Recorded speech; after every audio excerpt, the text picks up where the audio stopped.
Banas dairy ચૂંટણીમાં દાંતીવાડા બેઠક બિનહરીફ તો ભાજપના પીજે ચૌધરીના મેન્ડેટ સામે હરીફ ઉમેદવાર વિનોદ ભૂતડિયાએ ફોર્મ પરત ખેંચ્યું.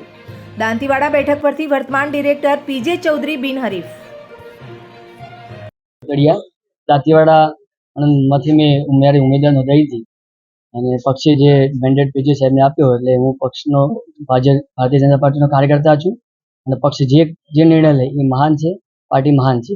એટલે એ નિર્ણયને હું સ્વીકારું છું અને હું શુભેચ્છા આપું છું નિયામક મંડળ અને શંકરભાઈ સાહેબ ચૌધરી સાહેબની કે એમને નવા નિયામક મંડળ અને જે સાથે રાખી અને ડેરીનો ખૂબ વિકાસ કરે અને વિકાસ થઈ પણ રહ્યો છે, ખૂબ સારો વિકાસ કર્યો છે અને આગળ ખૂબ વિકાસ કરતા રહે એ ખૂબ શુભકામના.